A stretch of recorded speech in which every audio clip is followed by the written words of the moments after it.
welcome back to Alice Talks Football, and welcome back to another live Manchester United news show, where in today's video we are discussing the future of the manager. We're discussing Ugarte, some interesting reports that have come out on Ugarte and his future by Fabrizio Romano. There's a few other interesting reports going on regarding Man United and Nice's relationship, Jim Ratcliffe's current stance on Ruben Amorim, and more. And I'm going to tell you this now. There were some briefs yesterday that Ruben Amorim is safe. There was quite a few briefs yesterday that Ruben Amorim is safe, but that is not the case. Jim Ratcliffe is running out of patience. We've got some, top sources speaking about sort of what the feeling is inside Manchester United in regards to Ruben Amorim. They put out that Ten Hag was safe. A few days later, they sacked him. They'll put out briefs that Amorim is safe.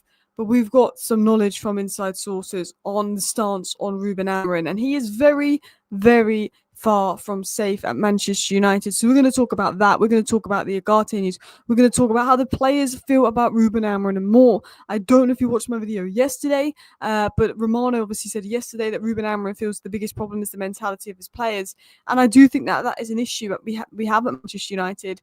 But I also think that Ruben Amorim needs to take some responsibility himself. Some of our players aren't good enough. Ruben Amorim was not signed to the midfielder he needs. Some of our players do not have the mentality we need. But Ruben Amorim's tactics are not good enough. He's not adapting and he's not doing enough. All can be true. You can't just blame the players. You can't just blame the manager. It's a mixture of both. And I feel like Ruben Amorim is blaming everything on the players and not taking any responsibility to the fact that he could be doing a lot better in this. He says, we were bad before we played a 3-4-2-1. We were bad before he came in. Yeah, we were 8th place bad before he came in. We're now relegation level. West Ham have picked up more points than Manchester United since Ruben Amorim was appointed. Wolverhampton Wanderers have picked up more points than Manchester United since Ruben Amorim was appointed. Tottenham Hotspur would be above us on goal difference. In fact, Manchester United are rock bottom of the Premier League for sides who rock bottom of the Premier League since Ruben Amorim has been appointed. Rock bottom, last. Obviously, I'm not including teams that have been in the Premier League for just one season. All the teams that have been in the Premier League this season and last season, they've all got more points than Manchester United since Ruben Amorim's come in. That is relegation form, because Sunderland look good. Right now, if he does not change, we will be going down. We need change. We need adaptation. We need something to happen, because it is very, very bad. In fact, I don't like to be negative. I would love Amorim to make it work. I would love Amorim to make it succeed, because I hate sacking managers. I hate this cycle of sacking managers. But when Amorim is adamant that he will not change his ways, it's hard to believe that Amorim will succeed when he's adamant he will not change his ways. This is the Premier League table since Ruben Amorim has come in. You can't include Burnley, Leeds, Sunderland, because they've only just come up. These are all the teams that have been in the Premier League for both seasons since Amorim was in. We are bottom of the Premier League since Amorim has come in. West Ham are above us. Wolves are above us. It's not good enough. And, I'm not blaming everything on Amorim, but the fact that Amorim is reluctant and refusing to change his ways, it fills me with a lot of concern. People will say, you've got no patience, Alice. I have patience. I was very patient with Ten Hag. But the reason I have no patience is because he's saying he's not going to change anything. If I see that he was changing things, and doing this and doing that, I'd be a lot more patient. But when you're doing the same thing over and over again, it's not working. And look, yeah, the formation works at Palace and the formation can work. But he's not playing our best players in their best position. He's taken our best player and the best creative player in the Premier League and put him as a 6, I just think right now, if we keep doing, my problem is this, if we keep doing this, we're on track to get relegated. He needs to change something up. I want Amorim to make it work. I want Amorim to succeed. I don't want to keep sacking managers. I'm fed up with this cycle of sacking managers. Every manager needs time. But there's no improvement. He's had a 31 game sample size and we're bottom of the Premier League.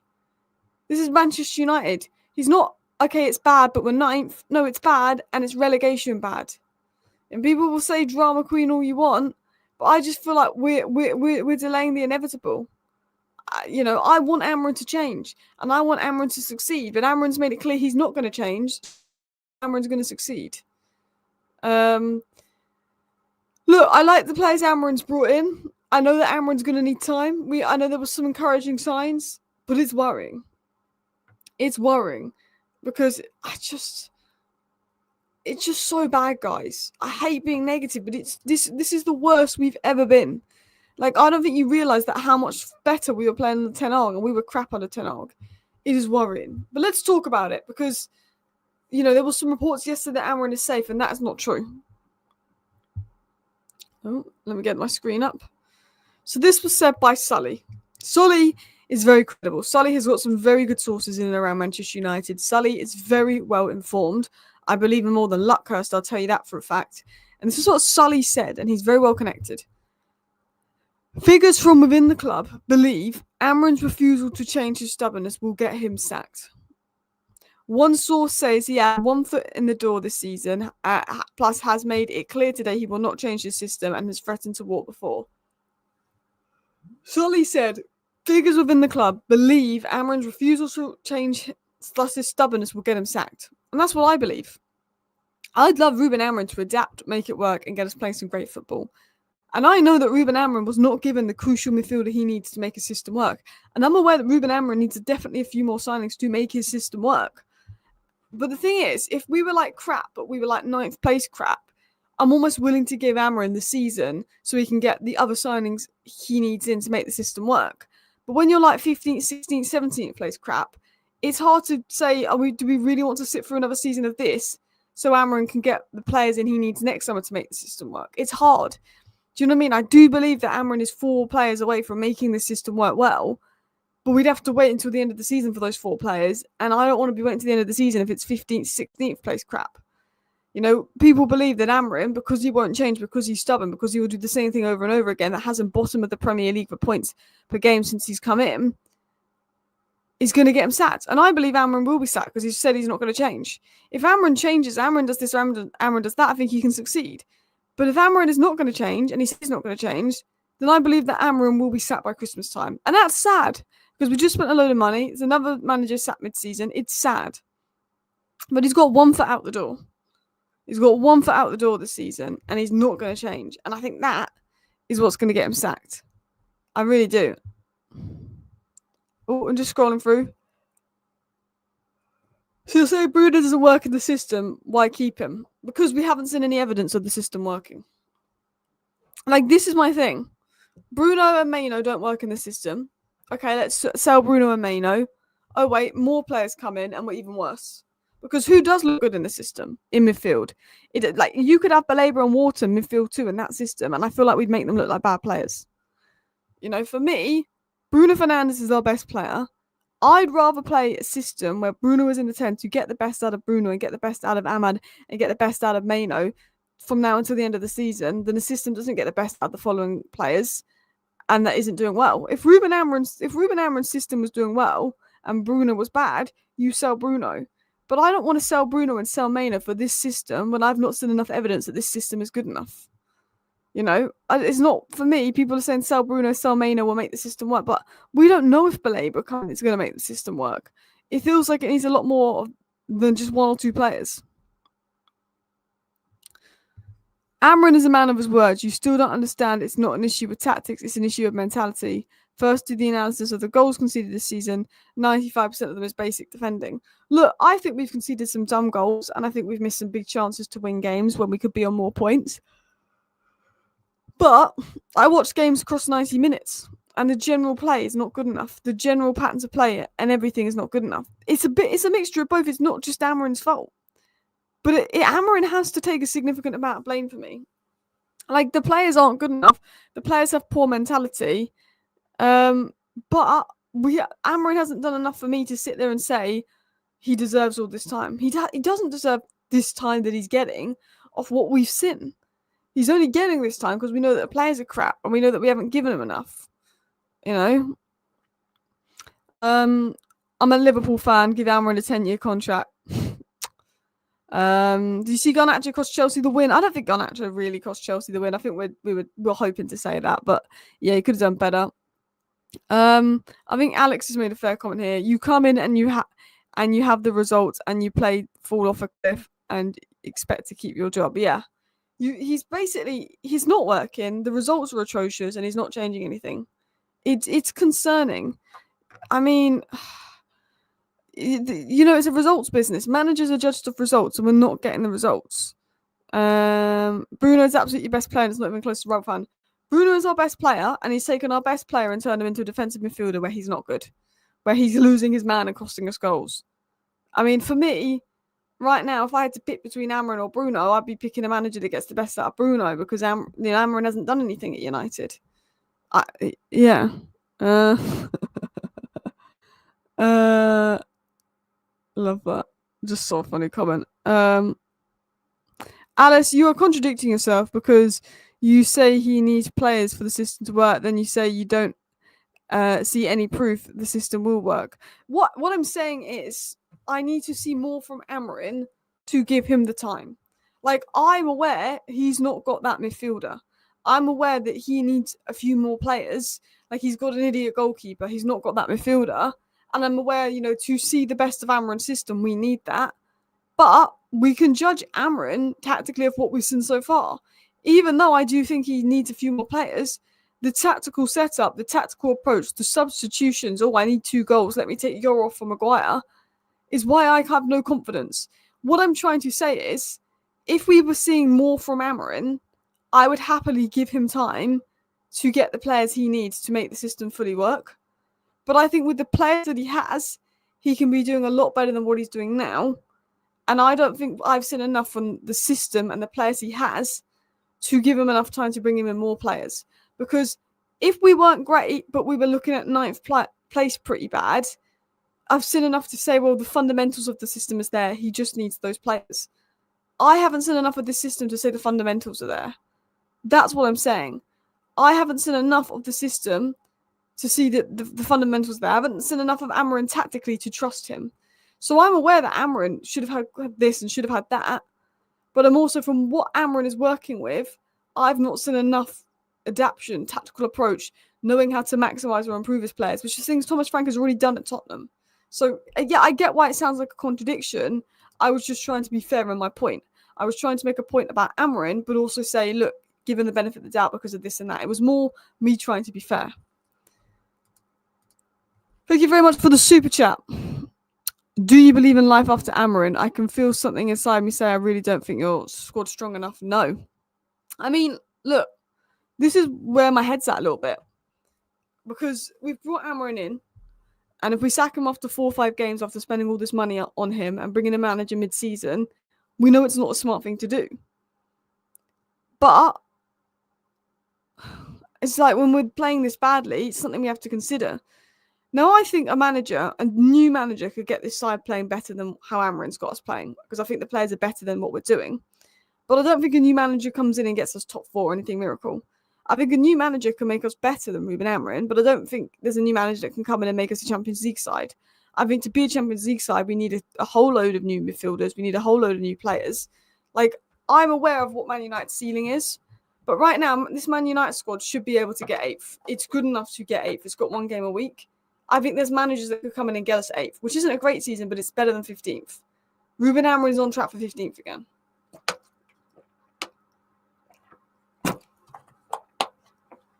If Amorim refuses to adapt, then he needs to leave. Well, he'll just get sacked. He doesn't need to leave. He'll just get sacked if he doesn't adapt. That's a fact. 4-3-3 with Ten Hag's not working, and other managers' tactics didn't work. Now we try 3-4-3, still not working at this point. What system is working with the team? I say this team more about the owner. The ownership's the biggest issue. The neglect at the top of the club is the biggest issue, don't get me wrong. But for me, none of the formations are working, and we know that these formations have won leagues with other teams, and we know it's not necessarily the formation, but it is. I think we could play a 4-3-3, be bad, but finish 8th or 9th. I think in a 3-4-3, we're not scoring many goals. It's just a whole level of bad. I feel like we're going to finish lower down. I wanted him sat last season. The Europa League final was a joke. It was a joke. And again, another thing I want to mention, the tactical management in the Europa League final. Stuck with 5 at the back when we needed to go on a final. Amorim's tactical management in the Europa League final, how it's outdone by Ange. Amorim's tactical management in the second half versus Burnley and the second half versus Fulham is worrying me. I get he needs a midfielder, but it's hard to give Amorim time when he's getting so many little tactical decisions wrong. Alex makes a point here. Amorim acting very erratic and does not seem like he wants to be here anyway. I mean, he's threatened to walk in the past. I mean, Amorim's head doesn't even look like he's fully here at Man United. Sometimes they want to quit. Sometimes they hate my players. You know, why is he saying stuff like that? He wants to get a massive payoff and he can go back home to Portugal with millions. Smart guy. I mean, Benfica are looking at him as well. Who do you think will come in next? Oh, I'm knackered, sorry. Next manager. I don't know. This is the thing. Like, this is one of the things. You sack Amorim. Who do you bring in? Like, who's out there? Because Thomas Frank's the obvious solution, and he's gone. Iriola took a lot of money at Bournemouth to make it work. You could look at Iriola, but then we've got rid of Rashford and Garnacho, which would suit Iriola ball. Marco Silva, but Fulham are just meh. Like, I mean, you probably look at Eddie Howe. But we don't have the workhorses for Eddie Howe's system, and then why would he leave Newcastle for us? I mean, although a lot of people just keep telling Newcastle no and coming to Manchester United, but I think you'd be looking at Eddie Howe, or you'd be looking at Iriola. Hopefully not Graham Potter, because I mean, who's going to be sat first, Potter or Amorim? That's a big question. Zinedine Zidane, we won't get Zinedine Zidane, he won't come here. There's just not really many good managers on the market. Like Kieran McKenna, lack of experience. Michael Carrick, lack of experience. Would you bring back Ruud van Nistelrooy as an interim? I mean, to be honest, the best football we've played in the last year was under Ruud van Nistelrooy. So I'm honestly, and he was crap at Leicester, but I'm honestly not completely against that. Not completely against that. I would take Conte at this point. Conte, I mean, he's a good manager, but he's definitely not a Prem guy anymore. I think he's Serie A guy, but I think we'd all take Conte. Amorim has options to change, but is his heart really in it? That's the question. Amorim has options to change. Amorim has options and adaptations he can make, and he's not using it. Is Amorim's heart at Manchester United? Is Amorim's heart at Manchester United? Oh, Ginger Bish says, Southgate loading, I can see it now. Please no. Alice yawns football. I don't know what it is, guys. I'm knackered. I think every time I think about Man United, I'm falling asleep. Because Man United are sending me to sleep. People ask Alice, why don't you do watch-alongs anymore? And until I enjoy watching Man United, I'm not doing watch-alongs. And look, people will say, oh, but you get loads of views if Man United lose on watch-alongs. It isn't about views or anything like that and being reactionary. I like to watch football with a smile on my face and be positive and be happy when I watch Man United play. And that's the reason I stopped watch-alongs. Because if I'm doing watch-alongs on the channel, I'm just going to be miserable. And I'm just going to be sitting here and not enjoying it and falling asleep. So until Man United, when Man United are good and when I actually think I want to watch Man United play, I will bring back the watch-alongs. But I'm just going to be sitting there ranting, being negative, being in a mood on camera. And for me, it's just like, I don't enjoy watching us play at the moment. So that's why I haven't had watch-alongs. I just think it's so bad. Sambers says, I don't think it's the system that is the problem. It's the player selection. He needs to play best players in best position. I think, yeah, there's other things he could do. Like, I do look at it and go, could he play Maino and Casemiro deeper? Bruno as a 10? You know, there's lots of little things like that. I do think we suit a back four better just because Mazraoui, Delot, Shaw and Dorgu are all better in the back four. I do think we suit a back four better, but I do think elements of what you're saying is right. Like, Bruno is not a 6, he's further up. Maino was very good in build up. He would be a very important player to have. I think elements of that is true. Sam Allardyce, please no. Eddie Howe, no chance. Can you imagine the electric bill with a sunbed for Jason Tyndall? No way, Ineos paying that bill. Yeah, I don't think Eddie Howe would leave Newcastle for us, but Nuno is available. I don't think he's a long-term one. Like, I'm at the point where give me Ruud van Nistelrooy, and he was crap at Leicester. Give me Ruud van Nistelrooy. We should have just kept Ruud van Nistelrooy as interim to the end of the season. Conte taking a minute basically wins everywhere he goes. Yeah, Conte I'd take. Conte's not a long-term solution, but he's a short-term solution. You know what? Diego Simeone's job's at risk, but he's very defensive counter-attacking. His job is at risk, though. So Southgate, no thank you. Alice, who's your favourite manager from outside the Premier League? Sebastian Hoeneß, but I think if he was to go outside the Premier League, I'd like us to get Sebastian Hoeneß, but it's always risky to get a manager in outside of England. Blasman, the Palace manager, is good. He plays a very similar system to what we play now. Could he get a better tune out of the players is the question. Yeah. A lot of good managers out there, but no great managers, and I agree. Thank you very much for the super chat. Amorim isn't the right man. He's clueless. Losing to Grimsby B team was a waking call. If he was the right manager, we would have thrashed Grimsby. I agree. The fact that we played a strong squad, Grimsby played a rotated squad, and we still got tactically outclassed by Grimsby says it all about the tactics. It says it all about the tactics. Nagelsmann's a shout. Take Ragnick back. Ragnick's at Austria, isn't he? I do like Nagelsmann, but I want to get into some more news. I want to get into some more stories, people, because I just realised I've been going through the live chat and I haven't got into half the news I want to get into.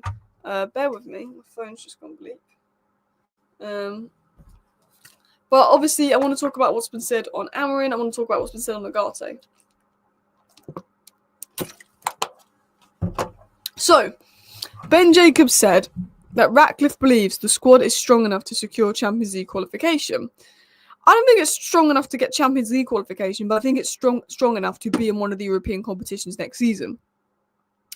Amorim's future will be scrutinised if United fall short of the target. Well, we're not going to get that target, so you might as well sack him now. Some senior figures see progress and aren't looking at replacements yet. So there is senior figures at United that are seeing bits of progress. Oh, we had the most touches in the box the first few games. Oh, we've had one of the highest XGs. Club wants to avoid another mid-season sacking. So Ben Jacobs says that if he doesn't get Champions League football, they may sack him at the end of the season, but they don't want to sack another manager mid-season. They don't want that mid-season chaos. But if they can't see progress, they will look at replacements. They apparently are seeing progress, which is interesting because Sully obviously suggested that they're not probably seeing progress. And I'm not seeing progress, to be honest. But I want to talk about Ugarte and some things that Romano had mentioned. This is off topic in regards to Amorim, but Romano had mentioned this, and I just thought this was quite interesting because I think Ugarte could be outdoor next summer with Amorim, potentially. I think Amorim could be outdoor before Christmas. Romano says, I can reveal to you that on Ugarte there was a possibility of an exit this summer. Italian clubs were interested in Ugarte. AC Milan was a report that we spoke about the other day, but United decided to close the doors to an eventual loan move, and that's why nothing happened. So we had clubs interested in Ugarte in the summer. We were open to potentially offloading Ugarte, but on a permanent, not a loan. If a team had come in and given us a permanent offer for Ugarte, Ineos would have sold him after one season, which is pretty brutal. He said, for Manuel Ugarte, we'll have to see if some clubs arrive with a permanent deal in 2026 because the situation could change. But Romano's basically said, Ugarte's not safe. If someone comes in with a permanent bid, he could go because Man United are willing to offload Ugarte, and Romano's pretty much confirmed that as well. Alex B says Amorim's not up to it, crumbling under the pressure, and I am worried that you are right about that as well. We need Fergie. We definitely need Fergie. There's no decent managers available. We must change something, and I get why people feel that way. Managers these days come hoping to get sacked, get a payout, and have the rest of have a rest for a few months and go again. It feels that way. They get a big payout. Apparently, Amorim threatened to walk and said he doesn't need a payout. Which is interesting. I don't think we get Champions League, but I think we should be able to get a European spot, 100%. Saeed says, wouldn't surprise me if we beat Chelsea. We have a good record against Chelsea when it comes to our own stadium.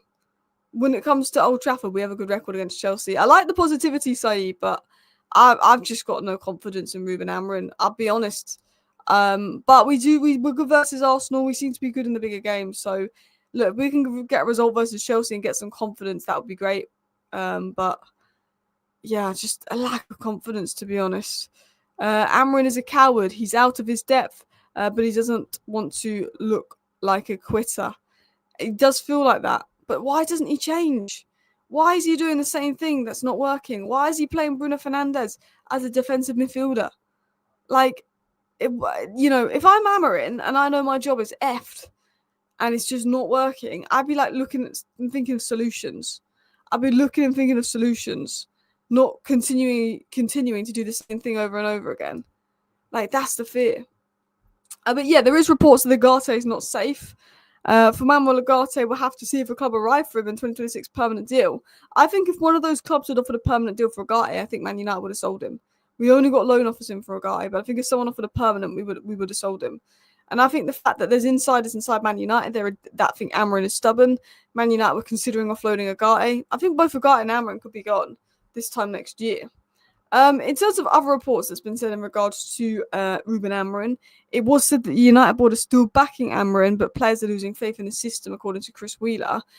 Some players have never been comfortable in Amorim's system, according to Chris Wheeler, and nearly 11 months on, the squad is still struggling to adapt. Even captain Bruno Fernandes, according to Chris Wheeler, is unhappy about playing in a deeper role. So we obviously have these reports and information coming out from Chris Wheeler that some Manchester United players are unhappy, etc.